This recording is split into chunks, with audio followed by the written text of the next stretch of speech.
Hey everybody, it's John. Welcome back to Gearhead. Long time no see. I'm sure you can kind of tell that I've been busy getting my hair cut and working on my fantastic looks. Yeah, clearly that's not the case. Life happens, and long story short, the ambition to do stuff like this is just, it went to pot. Every time I try and do something out in the shop, I'd either forget to bring the camera, or I'd just say, no, I don't have the ambition to do it anyways, so why bother? So, having said that, I have done a little bit around the shop, but nothing too exciting. Got some shelves put up. One over there, did a little rearranging. This is gonna go sometime. Just gotta rearrange it. Right now it's kind of holding a mountain of trim and random junk. And yeah, I got a little wrist brace on. Seem to have dinked up my wrist at work here a little while back. Oh well, I'm not complaining, not right now anyways. So anyways, the shop hasn't really changed a whole lot, except got an addition of the new shop couch. Just a little wraparound, pretty cushy, pretty comfortable, smells like dog. It's just right for the shop. Got a buddy of mine, YJ, in here, 4-liter early carbonated system that's got the Junko-matic electric carburetor on it. That well, it doesn't anymore. It came with that, and the one of them really crappy electro distributors that just almost works, but not quite. Previous owner swapped it out to HEI and Holly 2-barrel. Good idea, great deal, but this thing has been having some issues. My buddy Jake bought it, wouldn't run, got it running. Drove it around a little bit. Transmission shift's a little bit funny. It is the automatic slush box, but whatever. But it also started melting the ignition coils. Not really sure what's going on there. Kind of doing the process of elimination. We got some plugs for it. Jake's ordered some wires. He ordered a new cap, rotor. We've put a couple different coils in it, tried this, that, and the other thing, and so far, I mean, without dumping a bunch of money into it, haven't gotten it going yet. But I digress. That's just here hanging out, just, you know, letting the buddies borrow the spot. Nothing too exciting. But having said that, this hoss is in here. 69 Nova that I picked up last fall. It's been moved around back and forth. I might have some pictures, maybe even a video of the car on the other side of the shop. I bought a 68 parts car. Basically a rolling shell with, I mean, technically it wasn't even rolling, it didn't have a rear end, but it had all the body panels, windows, trim, stuff that I wanted. The hood was junk, but cowl hood life, so I don't really care. A little bit of dings and dents and some minor rust, but relatively clean. The floor was rotted out, the doors and fenders were fine, the rear quarters were rotted out. But even stuff like, so on this car, this is ugly. I mean, that goes without saying, that's not a good deal. The car that I got the parts off of, I got the parts on the other side of the shop. I'll have to show you guys later, but they were rust-free. This, where the rear window seals up, right in here, that was nothing like this. This is way worse. Cut the front wiper cowl out of it, just so I had the linkage. I got the motor and everything, although I think the motor's probably junk. I saved the front door mounting, I don't know what you want to call it, the bosses, the mounts or whatever. They're supposed to go right up in here at the factory. I have those. No wiper cowl. I got stuff laying all over. This has become a bit of a mess. Got some engine tore apart here, another engine sitting there that needs cam bearings, and you know, it had a little water in the cylinders, so realistically I think it'll come apart before it goes into anything.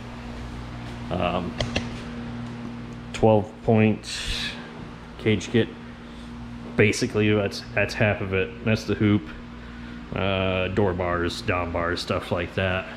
I don't know what the heck I even call it. It might be a 6-point or an 8-point kit. And over here, And that box laying on the floor, that's a complete, that's a bar add-on kit to make it the full 12. So yeah, exciting stuff. Shop's still here. I just dropped the motor off at the machine shop the other day to get decked for reassembly. Cherry picker and engine stander sitting out. Exciting stuff. There's one of the doors. Buddy of mine gave me a fuel cell that he had laying around. This was originally intended for a rock crawler, but it's got a sending unit. It's pretty much as clean as it can be. Yeah, you can see. I don't think it's ever had fluid in it of any kind. Big vent. The only thing that sucks is I'm gonna have to change the outlets on it if I'm gonna run it, because the setup I want to run will demand quite a bit more fuel than what those -6 lines can do. Here's one of the doors. Driver's door, relatively good shape. It's just, you know, I don't know, whatever, it's parts. It's parts. More parts, trim, all the glass, including the rear crank mechanisms. Here's a trunk lid off the 68 parts car that I got. A little stuff like that, but otherwise fairly clean. Got the cluster out of the 68. There's a wiper motor, the grill. I mean, I got stuff. There's the actual steel piece of the dash. And this is that rear window trim I was talking about. It's that where you could stick your hand through on the other car. You can't on this one. So that's freaking awesome. Passenger side fender, it's clean. 307 V8 car, automatic. There was nothing special about it, and the car itself was in tough shape. So picked it apart, got what I needed, filled it full of steel, and sent it to the scrapyard. But I did keep things like, you know, factory springs, the master cylinder over there for the brakelators. Yeah, a bunch of random stuff, steel here and there, stuff that you can't just easily come by, because, you know, that car was kind of butchered in a good way. It was tore apart. It was supposed to be a race car, and, well, I mean, it has been. It spent most of its life as a race car. Having said that, it's not going to be for much longer. Now, what I mean by that is, it is technically not even remotely street legal. Obviously, aside from the fact that it is torn down to nothing. This car does not have a title. It does have a VIN plate. I don't know the history on it, but I'm trying to find out. The car came from somewhere down south. I feel like I did another video talking about it. Underneath the electric tape flames here, thank you, Peanut. It does say, really hard to say it, but it says Southern Pro Stock. It was a race car down south for a long time. So anyways, stuff like this will get patched up. You know, that's pretty simple sheet metal work, but this is a little bit more of a pain, especially to get it right. After I got the parts car, I came across a gentleman selling some parts off his 70 True SS car. He had a 70 350 SS. He bought it to restore it. You know, he had one when he was younger, wanted another one. Can't blame him. So he had some parts and pieces that he got rid of that I picked up. I mean, you've probably seen them around here in this last couple minutes when I've been videoing, but I took a chance, drove 2.5 hours, took a look at them, and I pretty much could not get them loaded up fast enough. It was too good of a deal for me. This is not a show car. It's going to be a driver that goes fast, and I'll take it to a show just for fun, but I'm not aiming for trophies. Having said that, I got the original 1970 SS grill, his trunk lid and passenger door. He was a little bit apprehensive to use this. There's a little bit of rust here. A little bit of rust down there by the Nova badge. Passenger door, nothing in it. He kept the hinges, he kept all the mechanicals, which is fine. I have the other set. Passenger fender, he was a little bit nervous about this rust down in here and he didn't want to deal with it, but it's pretty much all there. And it's in really decent shape.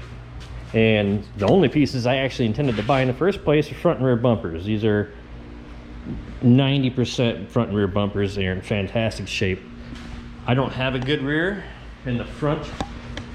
This front end came off at 68. My front bumper that I did have, well, I still do have, is in pretty tough shape. So, having said that, we'll do a little moving around here. Go ahead and step outside. It's a balmy 90 degrees out today. 4th of July technically right now. I'm sure this video won't come out for 6 or 8 months because that's how my life has been lately. The car when I bought it had a stub on it. I didn't know what it was. The car was a 69. I didn't know that, but I didn't know much about the rest of it. Well, this is that stub. It was cleaned up and polished up. Welds have been reinforced.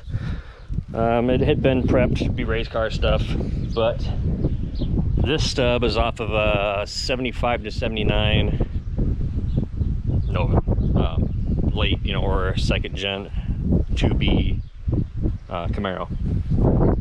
Kept the core support. The roof on the parts car was good, so I kept that. That's from the parts car. This is off the original car that I bought, the race car. But since them front pieces, that front stub is incorrect for what I needed, and without me knowing it, I started buying parts for 69 Nova. You know, 68 to 72 stuff is pretty much all the same. 72 to 74 is pretty close for most things. Suspension, it's all the same, but when you get in that 75 and older, or excuse me, newer, that's when stuff gets a little bit fuzzy and things don't start lining up. Which leads us here. So the 68 stub, I cut that out. Technically I unbolted it, trimmed the rear mounts, and put it in place of the stub that was on this thing when I bought it. I do have my tubular A-arms on it. I had to use a porta power to spread the pockets to get them in there. Not a big deal. You know, they're aftermarkets and they got poly bushings and stuff, so they didn't want to go easy, and I didn't want to fight it too much. So do what you got to do to make stuff work. Save me a headache, saves from doing too much crap to the car to make it whatever. I spent a lot of time, I'm talking probably the better part of an entire day, meticulously lining up this front end. I started out, before I tore the old front end off, I took this frame jig and I leveled it. So we got wheels here, but I also got jacks underneath there, jack bolts in front and rear. And technically those legs in the middle, they do have jack bolt holes in them right there. But I just set that up, shimmed it up with some metal and wood and what have you, and made sure that that cross plane was level. And then I leveled it front to back with the jack bolts. So this table was dead on level, front to back, left to right. So I cut the old part off, you know, made a bunch of checks, measurements, you know, wrote everything down, which really didn't do me a lot of good, other than the fact I knew that the old frame was level here, it was level across, and it was here and there, whatever else. I knew a lot of, you know, center line slash level situations, but I didn't have good measurements because stuff just still wasn't the same. Anyways, got the old one out, set that outside. That's gonna be kept around for either for myself or Peanut, or, you know, if I got anybody that would like to use a Nova front stub for a project, it would be great piece to have around for like a early 50s pickup, which maybe something to happen someday. Took the front nut stub there from the 68, trimmed up them rear frame rails. I kind of just mocked up or copied the frame rails from the 69 or the later stub, stuck that on there. I left the bumper on there. The only real reason I did that is it just kind of, it made it a little bit easier to move, having the weight here, so I could pick it up in the middle and not have the back end just go like that. I mean, it's obviously not in the best shape, but it's not tweaked in the best I can tell. Since I put this on, I had this crossbar on there just to chunk. This is actually the trunk support spring rod for the 68. Centerlined it. I got a center line right here in the middle there. I just got a center line on there. I got center lines down the middle underneath that level. Center line on the rear cross member, center line in the back. So between chalk lines, tape measures, literally plumb bob, and that little $20 laser light, which I left on for the better part of 2 weeks, but it still does its job. I actually, and by that I mean I forgot to turn it off. So anyways, I used that, lined it up, you know, had all that stuff kind of sorted, tacked in the cross member, tacked it in a couple places back here, and then because I had it sitting in the other shop out by the door, it was totally in the way, made that bay completely useless or unusable. I wheeled it back over here, got it on the ground, re-leveled the frame table, excuse me. Although I don't have the support underneath the middle, it seems to be okay. Been here for a month probably, and it has not made any difference. I did, however, although I had this supported here, I had it supported in here. You can see where I had it welded there and there. I kept this where it was. It did not budge. I just kind of cobbled together that little chunk of square steel and stuff there. Something welded it down so it couldn't move. When I went to move it, I guess I got ahead of myself, and I did not do a very good job of tacking this frame to the rear frame. As in, I had a tack in this corner, a tack in that corner. I had these tacks here, a couple little things. It made it over here. This frame stub stayed on the table, but the rear frame did not hold up as well as I'd hoped. I broke one of the two big tacks I had on the back across the top of that C-channel. I was pretty disappointed in myself and very frustrated, but after several hours of dinking around, measuring, tweaking, using, you know, clamps and ratchet straps and everything else, vice grips, you know, everything I had at my disposal, even use a porter power to kind of twist and place stuff. I got the front stub back to where I wanted it. It's nice and lined up again. Put a few more welds on there, a bunch underneath you can't see, you know, stuff like that. And then I got to looking at this, and I wish I had taken pictures of it, but this thing here, if I can do this without blinding the world. So these tubes were on the car. They're set up by the guy I got the car from, and they were sitting up. You can't tell, but they were sitting up about a ½ inch, probably right about here, I believe, is where that sat before. They were welded in nice back there across the sides, but not on the top or bottom, and this did not line up very well with these, so cut them out. This was still level, nice and level. I put these on there, and now it's pretty dang good and level. It's good enough for me. I like it. I'm happy.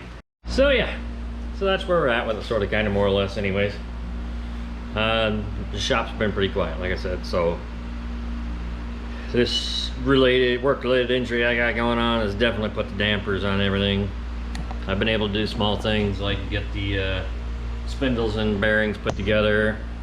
Took me a little bit to get the right seals, get the right bearings. The strange hubs kind of got their own thing going on. Doesn't match up with the stock 69 Nova stuff. Mustang. Ugh. Yeah, I mean, I got intake, cam, V-band stuff, turbo blanket, heads are up there. Got the box full of parts, tranny kit.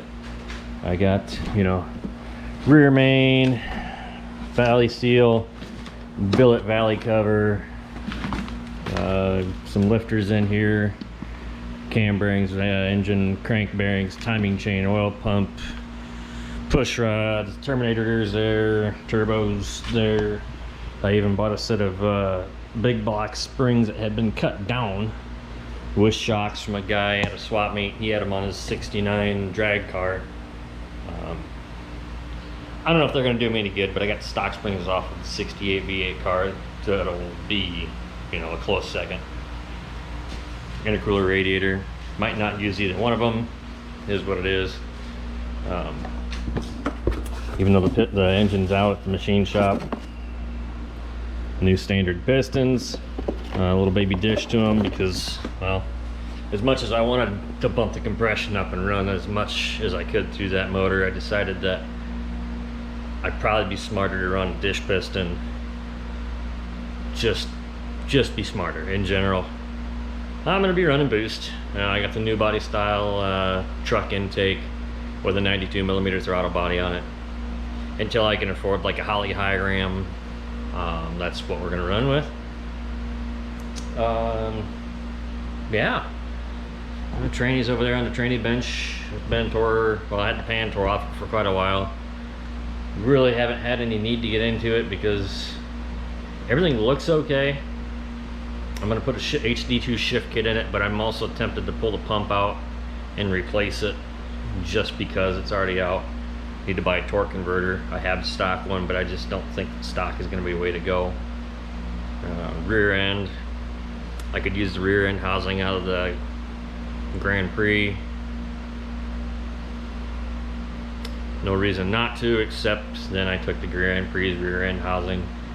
Still got the axles and third member, 40 spline, 411 gear. That stuff's there. Wheels and tires. The front runners are cracked to hell. Even the slicks are cracked to hell, but they'll be good enough to do some mock-up.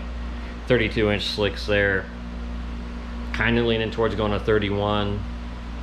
Got some 31, 18, 5, 15 Mickey Thompson Sportsmans that I borrowed for the Grand Prix a long time ago that I still have. Shout out, thanks Justin. I need to get them back to him someday. Although I keep asking him if he wants to sell them to me. He just won't give me a straight answer, fucker. But yeah, so we're at with that quick update. Figured might as well make a video. Maybe this will help me get motivated into it. See what I can get moving for some progress here. I'm supposed to have that block back in about a week, and then I can start reassembly finally. So I'm pretty friggin' stoked and looking forward to that. Anyways, thanks for checking me out again. Please like, subscribe, share it if you want to. I don't care. I'm gonna do very minimal editing.